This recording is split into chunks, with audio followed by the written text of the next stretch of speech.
கடைசியாக எல்லாரும் பேசி முடித்த பிறகு ஒரு நன்றி உரை இருக்குது. இருந்தாலும் நன்றி பெருக்கில் நான் முதல்லையும் ஒரு நன்றி சொல்லி தான் ஆகணும். எனக்கு தெரியும் இது எனக்காக வந்த கூட்டம் இல்லை அப்படின்னு. இருந்தாலும் அதில் புல்லுக்கும் ஆங்கே பொசியுமாம் அப்படிங்கிறது போல் நம்மளை வந்து பயங்கர ஒரே கூட்டமாக இருக்கே, சாணக்கிய ஆண்டு விழான சீட்டே கிடைக்காதுப்பா அப்படின்னு நானே சொல்லிக்கிறேன். அந்த அளவுக்கு வந்து அன்பு செலுத்திய அத்தனை உள்ளங்களுக்கும் என்னுடைய சிரம் தாழ்ந்த வணக்கத்தை நான் தெரிவித்துக் கொள்கிறேன். திரு ஜி.கே. வாசன் அவர்களோ, திரு டிடிவி தினகரன் அவர்களோ, திருமதி நிர்மலா சீதாராமன் அவர்களோ இந்த நிகழ்ச்சிக்கு வருகிறார்கள் என்று சொன்னால் அது எனக்காக அல்ல, என்னுடைய தாய், என்னுடைய ஆண்டாளம்மா போட்ட பிச்சை. அவள் என் மீது பொழிந்து கொண்டே இருக்கக்கூடிய கருணை, அவள் வந்து போட்டுக்கிட்டே இருக்கிறா, அள்ளி அள்ளி அள்ளி அள்ளி கொடுத்துக்கிட்டே இருக்கிறா. இன்னும் நான் வந்து திணறேன், அவள் சந்தோஷத்தில் கொடுத்துக்கிட்டே இருக்கா. அப்போது நீ என்னை வந்து நம்பி வந்துட்ட ஓடுறா, சந்தோஷமாகறான்னு கொடுத்துக்கிட்டே இருக்கிறா. அதுதான் இப்படிப்பட்ட பெருமக்கள்லாம் இந்த மேடையில் இருக்கக்கூடிய ஒரு அற்புதமான நிகழ்வு. இன்னைக்கு குருநாதர் ஸ்ரீ ராகவேந்திரருடைய ஜென்ம தினம். அது எப்படி அமைஞ்சது அப்படின்னு பாருங்க. நாங்கள் நாள் குறித்த போது விஐபிகள்கிட்ட நாங்கள் 2-3 நாள் கேட்டு தான் நம்ம அதை குறித்தோம். ஆனால் இன்னைக்கு எதேச்சா அப்படி அமைஞ்சது பார்க்குறோம். நாம நாள் குறித்ததை விடுங்க, தேர்தல் கமிஷனே நாளை குறிச்சிட்டான் பார்த்தீங்களா. அதில் ஒரு எப்பயுமே ஒரு ட்விஸ்ட் நமக்கு சாணக்கியாவுக்கு நமக்கு இருந்துக்கிட்டே இருக்கு. நாங்கள் முதல் ஆண்டு விழா நிறைவு செய்த போது அன்னையோட லாக்டவுன், சாணக்கியாவே விழா நடத்திட்டா, இனிமேல் எல்லாத்தையும் மூடிடுறாங்க. நாங்கள் இங்கே பேசிட்டு இருக்கிறோம், திரு எடப்பாடி பழனிசாமி அப்போதைய முதலமைச்சர் அறிவிச்சிட்டு இருக்கிறார், இனிமே மால் கிடையாது, ஸ்டால் கிடையாது, ஹால் கிடையாது, வீடு கிடையாது, ஓடுறா அப்படின்ட்டு. வெளியில வந்து பார்த்தா பயங்கரது. அன்னைக்கு காலையில் சூப்பர் ஸ்டார் ரஜினிகாந்த் அவர்கள் காலையில் தொலைபேசியில் அழைச்சார். இன்னைக்கு நிகழ்ச்சி இருக்குதா அப்படின்னாரு. நாங்கள் வந்து அடைச்ச கடையை திறந்தாவது நடத்திடுவோம்னே, நாங்கள்லாம் சாணக்கியெல்லாம் கண் மாறினேன் அப்படின்னு. சரி அப்படின்ட்டு அவர் வர்றேன்னு சொல்லலை. 5:55 பார்த்தா அவருடைய பிஆர்ஓ ரியாஸ் வந்து நிற்கிறார். 6 மணிக்கு பார்த்தா அண்ணனே வந்து நிற்கிறார். நாங்கள்லாம் அவ்வளோ ஒர்த்து இல்லையே தலைவரே, நீங்களே வந்துட்டீங்களே அப்படின்னு நினைச்சார். அண்ணன் வந்து முதல் வருஷத்தில் உட்காந்துட்டார். அப்புறம் அவரை வச்சு நம்ம முதல் வருஷம் உட்காரணும் நான் சொன்னேன் விட்டேன். முன்னாடியே சொல்லியிருந்தீங்கன்னா ஒரு போஸ்டரை ஒட்டி ஒரு 1000 பேர் கூட்டியிருப்பேன். நீங்கள் இப்படி பொசுக்குன்னு வந்து உட்காந்துட்டு சத்த காட்டாக வந்து உட்காந்தா என்ன செய்யுது அப்படின்னு. அந்த மாதிரி அன்னைக்கு கொரோனா லாக்டவுன் ஆரம்பிச்சது 2019. நாங்கள் 2018 நாங்கள் வந்து ஆரம்பிச்சு 2019 நாங்கள் ஸ்டார்ட் பண்ணோம். 2020 ஃபர்ஸ்ட் இயர் முடியுது. 21 திரும்ப அதே பிரச்சனை. 21 எலெக்ஷன் இதே மாதிரி. போலீஸ் பெர்மிஷன் வாங்குறது ஒரு பயங்கரமான காமெடினா, எலெக்ஷன் கமிஷன் பெர்மிஷன் வாங்குறது இன்னும் பெரிய காமெடி. நம்ம தான் பிரதமர் கூட்டம் வந்தாலும் போலீஸ் கொடுக்க முடியாதுன்றாங்களே. அப்புறம் பாண்டே கூட்டம் போடாதோ அப்படின்னு இன்னும் பெரிய ஆளாக ஏங்க, அவர் பிரைம் மினிஸ்டருங்க. ஹலோ, யாராக இருந்தாலும் சரிங்க, நரேந்திர மோடி எங்கள் ஊருக்கார் கிடையாதுங்க அப்படின்ட்டு. அப்புறம் போய் ஆர்எஸ்எஸ் ஊர்களுக்கு தான் கொடுக்க மாட்டாங்கன்னு நினச்சா வந்து பிரைம் மினிஸ்டர் கொடுக்க நாங்கள் நடுநிலைங்க, யாரும் பாரபட்சமே பார்க்குற கிடையாதுங்க, எல்லாரும் எல்லாத்துக்கும் ஒன்று தாங்க. அப்புறம் கோர்ட்டில் போய் சொல்லிட்டு அப்புறம் கோர்ட்டில் சொல்லிட்டாங்க. கோர்ட்டில் சூப்பராக சொல்லிட்டாங்க, எந்த ரூட்டு போகணும், எப்போ போகணும், எப்படி போகணும், எவ்வளோ நேரம் போகணும், எல்லாத்தையும் போலீஸ் முடிவு பண்ணிக்கோங்க, அவர் வருவார் அப்படின்னு. எல்லாத்தையுமே போலீஸ் முடிவு சொல்கிறாங்க. என்ன செய்யறது, அப்படி ஒரு பாதுகாப்புக்கு பிரச்சனையாக தேவை இருக்குது. ஸோ 2021 எலெக்ஷன் கமிஷனில் பெரிய சிக்கலாகி நாங்கள் வந்து திருப்பி அவங்கள்ட்டலாம் பெர்மிஷன் கேட்டு இவங்கள்ட்டலாம் பெர்மிஷன் கேட்டு இப்போ நாங்கள் திரும்பி பெர்மிஷன் கேட்க போனோம் போலீஸ்ட்டை. சார் எலெக்ஷன் டேட் அனௌன்ஸ் பண்ணிடுவாங்களே சார் அப்படின்னா, சார் அதுக்காக தானே சார் கூட்டமே போடுறோம் நாங்கள் அப்படி. அப்புறம் எனக்கு நமக்கு என்ன சார் வேலை, அதுக்கு தானே சார் நாங்கள் கூட்டமே போடுறோம் அப்படின்னு. என்ன சார் பெரிய பெரிய பேராக எடுத்துகிட்டு வரீங்க அப்படின்னா, பார்த்துங்க டிடி வெண்ணெல்லாம் வர்றாரு பார்த்துங்க அப்படின்னு நம்ம சொல்ல ஒரு பயங்கர உற்சாகமாக கிளம்பிச்சு. 7 கட்டமாக பொது தேர்தல் நடக்குது. முதல் கட்டமே தமிழ்நாட்டில் நடக்குது. ஏப்ரல் 19 வாக்குப்பதிவு பாஸ். 33 நாள்ல வாக்குப்பதிவு. என்ன இங்க பண்ணிட்டு இருக்கீங்க உட்காந்து? 33 நாள்ல வாக்குப்பதிவு. இன்னும் பாமக எங்க இருக்கு, தேமுதிக எங்க இருக்குன்னு தேடிட்டு ஒரே டிமாண்ட் தான், ஒரே போட்டி தான். தேர்தல் வந்துருச்சுன்னு இந்த 2 கட்சிகளுக்கு வரக்கூடிய டிமாண்ட் இருக்கு பாருங்க. அடாடாடாடாடா, எப்படியாவது கஷ்டப்பட்டு பேர் வாங்கி ஒரு கட்சி ஆரம்பிச்சு பாக்க. சாணக்கியா மக்கள் முன்னேற்ற கழகம். என்ன டிமாண்ட் பாருங்க. மன்சூர் அலி கான் அண்ணன் கூட பேசினா அப்புறம் நம்ம கூட பேச மாட்டாங்களாங்க? உடனே அவர் குறை சொல்ல நினைச்சாங்க. அவர் வேற சண்டைக்கு விடுவார். அவரை கட்சி விட்டு தூக்கிட்டாங்களா தெரியுமா உங்களுக்கு? இன்னைக்கு மதியம் எனக்கே எங்க ஊர் கதையில பிரேக் நியூஸ் சொன்னாங்க. என்ன மாப்பிளோட தெரியுமா மன்சூருக்கான கட்சி விட்டு தூக்கி அவர் தானா கட்சி அப்படின்னு. அதெல்லாம் கிடையாது. பொதுக்குழு செயற்குழு கூட்டல அப்படின்னு சொல்லிட்டு பொதுக்குழு செயற்குழு கூட்டாம நிக்கிட்டாங்க. பொதுக்குழு செயற்குழு கூட்டாம அவர் டிசைட் பண்ணாம சொல்லி பொதுக்குழு செயற்குழு கூட்டாம இவங்க முடிவு பண்ணிட்டாங்க. இந்த பொதுக்குழு செயற்குழுனாலே அது பிரச்சனை தான். அது அதிமுகவா இருந்தாலும் சரி, எதுவா இருந்தாலும் சரி. அதுல ஒரு பெரிய பழைய அரசியல் ஒண்ணு இருக்கு. நம்ம அண்ணன் இருக்கிறதுனால சொல்லிடுறேன். அம்மா வர வரைக்கும் ஃபில் பண்ண சொன்னாங்க. வேற ஒன்றும் இல்லை. சாணக்கிய ஆண்டூர் பாண்டே தானே பேசுவார் நினைக்காதீங்க. அம்மா வரணும் கொஞ்சம் பேசிட்டு அப்படின்னாங்க. சரி அப்படின்னு சொல்லிட்டு பேசிட்டு இருந்தேன். என் ஷெடியூல் படி வந்து அம்மா பேசி முடிச்சதுக்கு அப்புறம் தான் நான் பேசணும்னு நினைச்சிட்டு இருந்தேன். ஏன்னா அப்பதான் நமக்கான ஆடியன்ஸ் ஒரு 4 பேர் மட்டும் இருப்பாங்க. நம்ம தனியா பேசிட்டு இருப்போம். எனக்கு தெரியுமில்ல இருக்காது. அண்ணன் வாசன் எந்திரிச்சாரு நீங்க 500 பேர் கிளம்பிடுவீங்க. அண்ணன் டிடி எந்திரிச்சாரு 500 பேர் கிளம்பிருப்பீங்க. முத்த நாங்க 4 பேர் தான் உட்காந்துப்போம். எனக்கு ஒன்றும் பிரச்சனை கிடையாது. நாங்கெல்லாம் வந்து டிவியில பேசுறவங்க. எதிர என் தம்பி கேமராமேன் மட்டும் தான் இருப்பான். அவனே டேடார் வரைக்கும் விட மாட்டாங்க. சார் 28 நிமிஷம் ஆச்சு சார். 2 நிமிஷம் முக்கியமான மேட்டர் பின்னாடி தாண்டா வருது. அண்ணன் முக்கிய ட்விஸ்ட் வச்சிருக்கேன் அப்படி. அந்த பொதுக்குழு செயற்குழு கூட்டி தான் திருமதி சசிகலா அவர்களை இடைக்கால பொதுச்செயலாளர் சொன்னாங்க. அந்த பொதுக்குழு செயற்குழு கூட்டி இவங்களை வந்து நாங்க நீக்கிட்டோம் அப்படின்ட்டாங்க. அப்புறம் பொதுக்குழுக்கு அந்த அதிகாரம் இருக்குதா இல்லையான்னு ஒரே குளறுபடி ஆகி போச்சு. இப்ப ரெட்டலை சின்னத்துக்காக ஒரு போட்டி நடந்துகிட்டு இருக்கு. எங்கள் அண்ணன் ஓபிஎஸ் ரொம்ப அடம் பிடிக்கிறார். போட்டியிட்டால் இரட்டை இலை. ஏன்னா அது நம்மகிட்ட இல்லையே, பொறுத்து இருந்து பாருங்க. இந்த அரசியல் தலைவர்களுடைய அந்த மர்மங்கள் இருக்கு பாருங்க. நமக்கு ஒரு டவுட் வருது. திடீர்னு எலெக்ஷன் கமிஷன் நோட்டீஸ் பண்ணாங்க. ஆஹா ஆரம்பிச்சிட்டாங்களா? முதல்ல இருந்தா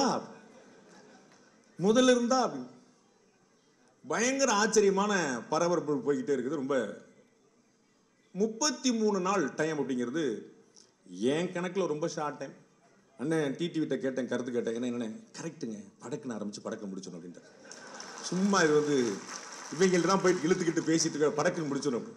ஏன்னா 33 நாள் தானே இருக்கும். நம்மகிட்ட எத்தனை பேர் இருக்காங்க என்னே தெரியல. ஏன்னா அங்கே எத்தனை பேர் இருக்காங்க, இங்கே எத்தனை பேர் இருக்காங்க. 33 நாள் எல்லாம் சரியா போய் பார்த்து எங்களுக்கு ஒரு 60-70 நாள் இருந்தா தானே கண்டென்ட் ஓடும். ஏப்ரல் 19 இங்கெல்லாம் ஓட்டு போட்டு முடிச்ச அப்புறம் ஜார்க்கண்டில் தேர்தல்னா நீங்க யார் பார்க்க போறீங்க? நேரா ஜூன் 4 தான் டிவி ஆன் பண்ணுவாங்க. அது ஜூன் 4 வந்து வாக்கு எண்ணிக்கை. ஜூன் 4 வரைக்கும் டிவி தொடைய மாட்டாங்க. நம்ம வந்து மாநாட மயிலாட நமக்கு வந்து பிக் பாஸ் இந்த மாதிரி நம்ம மக்கள் நீதி மய்ய தலைவர் கமல்ஹாசன் இல்லையா ஒரு அண்ணன் வச்சிருக்கிறாரு. அது வந்து போட்டு ஜாலியா பார்த்துட்டு ஹாப்பியா இருக்க தேவையில்லாம கொண்டு போய் இந்த சாணக்கியா ரங்கராஜ் பாண்டே எப்ப பார்த்தாலும் பேசிட்டே இருப்பான். அவனே வேற பேசிட்டு இருக்கான் பாதி நேரம் வரும். ஒரு 33 நாள் ஷார்ட் பீரியடு.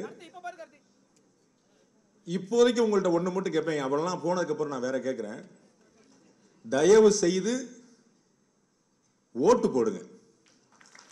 அது ரொம்ப முக்கியம்.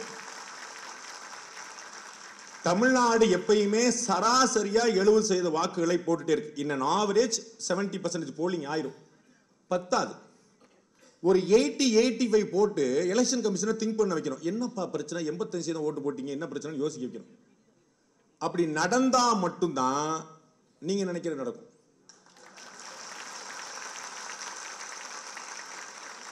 என்னமோ நீங்க நினைக்கிறது எனக்கு தெரியுங்கிற மாதிரியும், என்னமோ நான் சொன்னதான் நீங்க நினைக்கிற மாதிரியும்.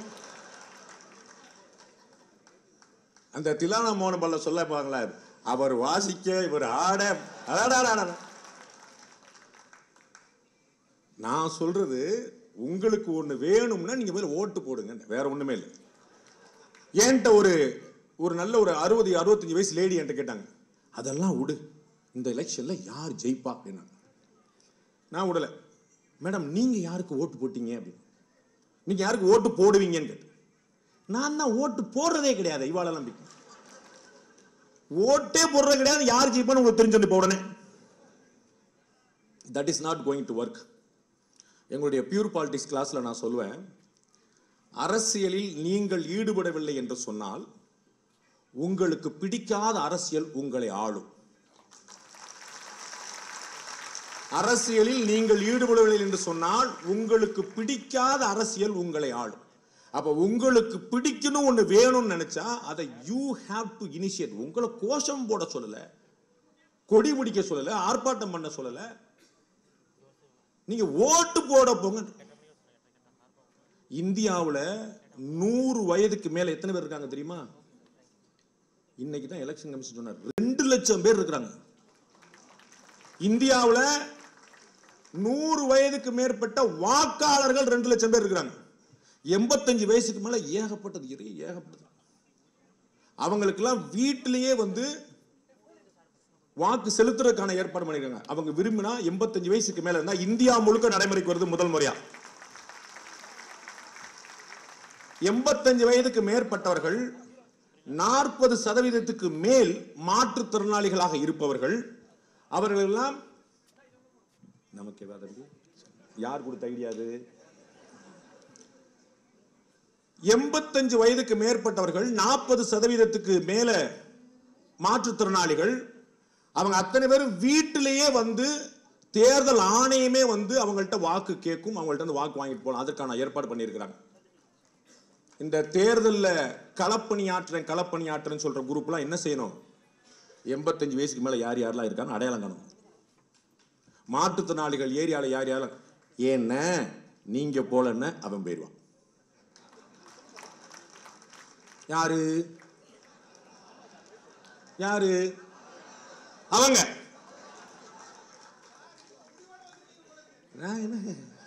இது ஒரு ஆரம்பங்க.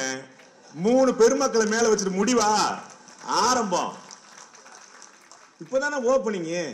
இன்னும் போக போக பாருங்க இன்னும் பயங்கரமான கலகட்டம்.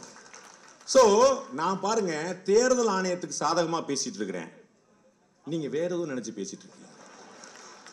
நான் 85 வயதுக்கு மேற்பட்ட பெருமக்கள், 40 வயதுக்கு மேல இருக்கக்கூடிய மாற்றுத்திறனாளி பெருமக்கள், அவர்களெல்லாம் வாக்கு செலுத்த வைப்பதற்கான உங்களுடைய களப்பணி ஆற்றுங்கள்னு சொன்னா நான் பிஜேபிக்கு வாக்கு செய்றீங்கன்னு சொன்ன மாதிரி நீங்க கேட்டுட்டு இருக்கிறீங்க. நான் சொல்ல மாட்டேனே, நான் அப்படி சொல்ல மாட்டேன்.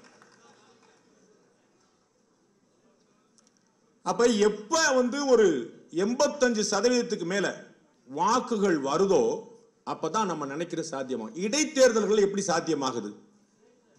எங்க அண்ணன் அழகிரி எப்படி மதுரையில திருமணத்தை நடத்தி காட்டினாரு. Micro management. நான் திரு அழகிரியோடைய திருமங்கலம் ஃபார்முலாவை கேலி பேசுற ஆள் கிடையாது. அதுல இருக்கக்கூடிய மேனேஜ்மெண்ட் தியரியை வியக்கிற ஆள் நான். நல்லா புரிஞ்சுக்கங்க. அவர் கெட்டிக்காரன்னு செய்யறாரு, உங்களுக்கு வழி இல்ல உட்கார்ந்து நொல்ல சொல்லிட்டு இருக்கீங்க. வழி இருந்தா நீங்களும் செய்யுங்க. Micro management. ஆர்கே நகர்ல ஒருத்தர் எப்படி ஜெயிச்சாரு?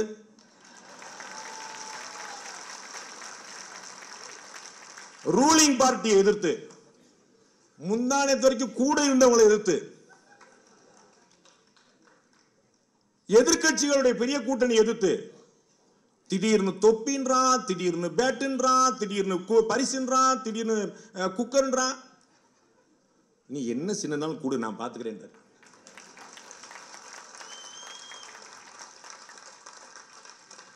இன்னைக்கு ஏதோ நாம் தமிழருக்கு வந்து சின்னம் கொடுக்குறாங்க கொடுக்கலன்னு ஒரே சண்டை ஓடிட்டு இருக்கு. எங்க அண்ணனுக்கு இன்னைக்கு வரைக்கும் கொடுக்கல, அவங்க விடவே மாட்டேன்றாங்க. இப்ப எந்த பிரச்சனையும் இல்ல, அண்ணன் கிரீன் சிக்னல் வாங்கிட்டு வந்துட்டாரு.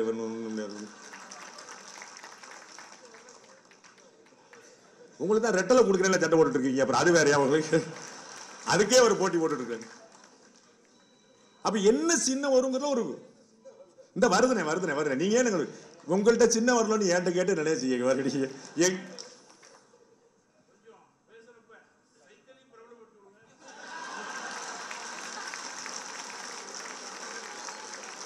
இல்லண்ணே இப்பதானே இந்த பக்கம் வந்தேன். அடுத்த சீட்டு தான். நான் பொதுவா சீட்டுக்கு ஆசைப்பட மாட்டேன், ஒவ்வொரு சீட்டா வரலாம் தான் யோசிச்சேன். சைக்கிள் சின்னத்தில் எவ்வளவு பெரிய பிரச்சனை தெரியுமா?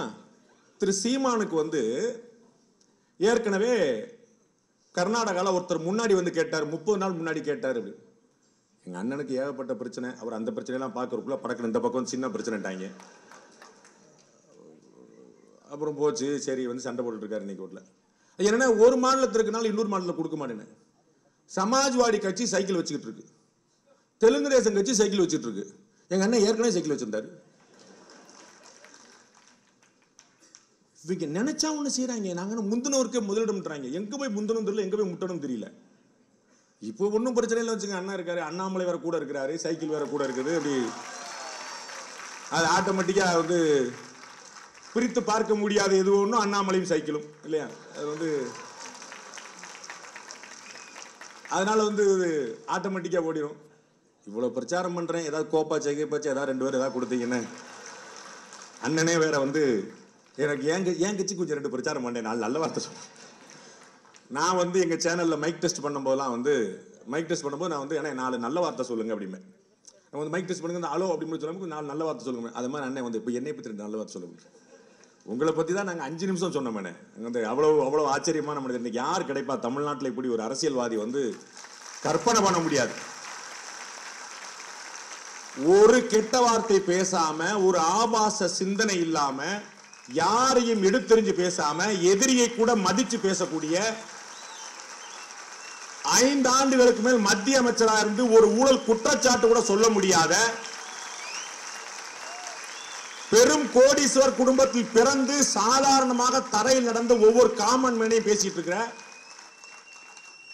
இன்னைக்கு பேசும்போது என்கிட்ட சொல்றாரு, Pandey this is my function, you should obey to me அப்படின்றார். இந்த உரிமை வேற யாரும் எடுப்பா? இந்த எளிமை வேற யாருக்கு கிடைக்கும்? நான் சொல்றேன், நீ கேளு. அந்த மாதிரி ஒவ்வொருத்தர்ட்டையும் அன்னைக்கு ஒரு நாள் திடீர்னு அண்ணன் ஃபோன் பண்ணாரு. அண்ணன் பேர்ல இருந்து ஃபோன் வருது, நம்ம ஒன்றும் தப்பு பண்ணலன்னு சொல்லிட்டு என்ன கூப்பிட்டீங்க அப்படின்னு. ஐயா உங்கள்கிட்ட ஒரு விஷயம் சொல்லணுமையா. என்னங்க? நீங்க ரொம்ப ரீச் ஆயிட்டீங்க அப்படின்னாரு. அப்படிங்களா ஐயா, இன்னும் சாணக்கியா ரொம்ப தூரம் போனீங்க அப்படின்னு நினைச்சிட்டு. இல்லை, நான் மாதிரி கடலூர்ல கூட்டத்தில் பேசிக்கிட்டு இருந்தேன். அப்ப 2-3 பேர் வந்து நம்ம கட்சியை பத்தி பேசும்போது 2-3 பேர் பாண்டே நம்மளை பத்தி நல்லா பேசுறாரு, பாண்டே ஐயாவை பத்தி பெருசா பேசுறாரு, எனக்கு ரொம்ப சந்தோஷமா இருந்ததுயா, நான் தேங்க் பண்றதுக்காக உடனே ரூமுக்குள்ள வந்து உனக்கு தேங்க் பண்ணேன் அப்படின்னா. எங்க கிடைக்கும் இத மாதிரி? எங்க கிடைக்கும் இத மாதிரி? ஒரு சூட் கேஸ் இல்ல,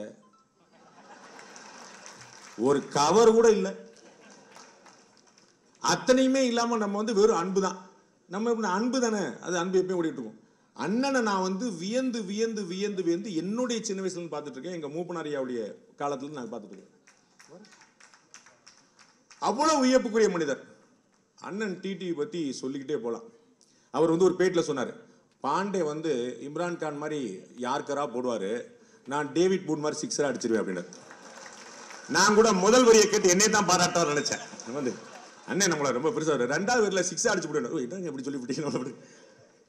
நானும் அண்ணனும் பேசின லைவ் இன்டர்வியூ வந்து ரொம்ப வைரல். முதல்ல வந்து பயங்கர நல்லா வைரலா போச்சு. அது வந்து அது எடிட் பண்ணாம அப்படி நாங்கள் ஒன்றும் பெருசாக எடிட் பண்ண மாட்டோம். அது வந்து எங்க பேட்டி கொடுத்த எல்லாருக்குமே தெரியும். அண்ணன் திருமாவளவன் வந்து அண்ணன் ராமதாஸ் யாருப்பா இந்த சரி பண்ணது நமக்கே ஏன் தெரியவா? சரியா இருக்கா இல்லையா? எங்க கேட்கணும்? யாருப்பா அங்க வைரம் வச்சது? கேக்குதா? சரி, யாரு சுரேஷ் பண்ண வேலையா? சரி, அந்த பக்கம் கூடிய கிளம்பி போங்க. அந்த உங்களுடைய கூட்டத்தில் அப்படி கலைச்சு போங்க. போங்க, அந்த தள்ளி போங்க. அந்த பக்கத்தில் கன்சோல் பக்கத்தில் இருக்காதீங்க. Please move. So Thiru TTV Dhinakaran அவர்கள் வந்து எவ்வளவு சேலஞ்சஸ் மற்ற ஒரு அரசியல்வாதியா இருந்தா தற்கொலை செஞ்சிருப்பாங்க. நான் சீரியஸா சொல்றேன். ஒரு நபருக்கு எதிராக ஒரு அரசாங்கம் ரொம்ப கிளர்னா பிரச்சனை வந்துடும். அதனால கொஞ்சம் லைட்டா மட்டும் முடிச்சு போயிடுறேன். கொஞ்சம் டீப்பா போனா கொஞ்சம் சிக்கலாயிரும். ஒரு அரசாங்கம், ஒரு நிறுவனம், ஒரு நிர்வாகம், நீதிமன்றம், கட்சி கூட இருந்தவர்கள் அத்தனை பேரும் மறுநாள் காலில் போனா அது என்ன திசைன்னு அந்த ஜாதகத்தை பார்க்கணும். சனி தேசியா சுக்குரி என்ன திசைன்னு தெரியல. அப்படின்னு நெகட்டிவா. அண்ணன் கூலா இருக்கிறார், அசரே மாட்டார். சொந்த பந்தங்கள் வீட்டில் பூரா ரைடு போயிட்டு இருக்கு, அதனால என்ன போயிட்டு போட்டு அப்படின்றார். இவ்வளவு கம்போஸ்டா ஒரு மனிதர் பார்க்கவே முடியாது. அவ்வளவு ஆச்சரியமான மனிதர். அவருக்கு நாம வந்து இங்க சிறப்பு விருந்தினராக கூப்பிடுற போது தான் பாதி பேர் என்ன கணக்கு அப்படின்னு. எனக்கும் அரசியல் தலைவருக்குமான உறவு பல பேர் டவுட்டாகி பார்த்துட்டு இருப்பாங்க. இவன் பாண்டே எங்க போனாலும் சீமான் விட மாட்டான், பாண்டே எங்க போனாலும் டிடிவி விட மாட்டான். இந்த திருமதி சசிகலா என்ற திரு டிடிவி தினகரன் அவர்களை முதல் நாள்ல இருந்து பேசிட்டே இருக்கக்கூடிய நானு. வணக்கம் வணக்கம்.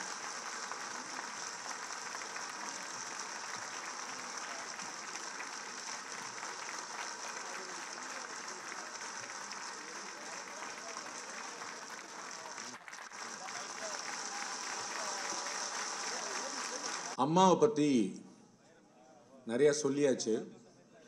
நான் தனிப்பட்ட முறையில் 2 சொல்லணும். ரொம்ப எளிமையான கோரிக்கை வச்சேன்.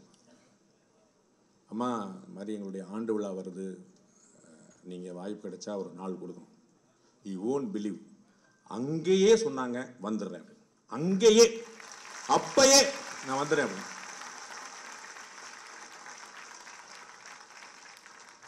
ஒரு யூடியூப் சேனலுக்கு ஃபைனான்ஸ் மினிஸ்டரை கூப்பிடுறீங்களாங்கன்னு என்கிட்ட 100 பேர் கேட்டிருக்காங்க. அது யூடியூப் சேனலோட குறை இல்லைங்க, ஃபைனான்ஸ் மினிஸ்டரோட பெருந்தன்மைங்க அப்படின்னு. அவங்களுடைய மெக்னானிமிட்டிங்க, அவங்களுடைய பெருந்தன்மைங்க அப்படின்னு. இந்த மாதிரி சின்ன பிள்ளைகளை வந்து வளர்த்து விடணுங்கிறது அம்மாவுக்கு தெரியாதா? பிள்ளைகளை வளர்த்து விடணுங்கிறது அம்மாவுக்கு தெரியாதா? கட்டாயம் பண்ணும். அவங்களுடைய உயரம் என்ன அப்படிங்கிறது நம்ம வெளியிலேருந்து பார்த்துட்டு இருக்கிறோம். வெளியிலேருந்து பார்த்தாலும் இந்த பக்கத்துலேருந்து அனுபவிக்கிற ஒன்று இருக்கு பார்த்தீங்களா? அம்மாவுக்கு ஒரு 5 பிஏ இருக்காங்க. 5 பிஏல யாராவது ஒருத்தர் ப்ளீஸ் கால் மீன்னு எனக்கு மெசேஜ் போட்டால் எனக்கு பிபி பூரா ஏறிடும். ஐயோ கால்மியா அப்படி சாமியெல்லாம் கும்பிட்டு பெருமாள் படத்தை வச்சுட்டு தான் ஃபோன் எடுத்து தலைவா என்ன சொல்லுங்க தலைவா அப்படின்னு. இந்த மாதிரி நீங்கள் மேடம் அப்படி கூட்டிருந்தீங்க, இங்கே போறீங்க எல்லாம் போட்டு இதை தூக்கி அங்கே போடுங்க, அதை தூக்கி தலைவா நான் வெளியே நின்று தலைவா இப்படியா ப்ரோக்ராம் நடத்தி கொடுத்த தலைவா. பயங்கர ஷெட்யூல்டாக மெட்டிகுலஸாக அப்படி பிளான் பண்ணி தே மேட் இட் ஹேப்பன். அம்மா இன்னைக்கு இங்கே கண்முன்னாடி நிற்கிறாங்க. We are thankful to you. It's a great honour. இந்த 3 விருந்தினர் பெருமக்களும் இங்கே வந்தது வந்து எங்களுக்கு பெரிய கௌரவம், பெரிய மரியாதை. அதுவும் தேர்தல் தேதி குறிக்கப்பட்டிருக்கக்கூடிய நாளில் 33 நாளில் தமிழ்நாட்டில் வாக்குப்பதிவு நடக்கக்கூடிய நாளில் இது ஒரு அரசியலுக்கான தேர்தல் பிரச்சாரத்துக்கான ஒரு களமாக சாணக்கியா வந்து இருக்கிறதுல எனக்கு ஒரு பெரிய பெருமை. இந்த சந்தர்ப்பத்தை எங்களுக்கு தந்த, எங்களை கௌரவித்த இந்த 3 விருந்தினருக்கும் என்னுடைய சிரம் தாழ்ந்த வணக்கங்கள். நன்றி.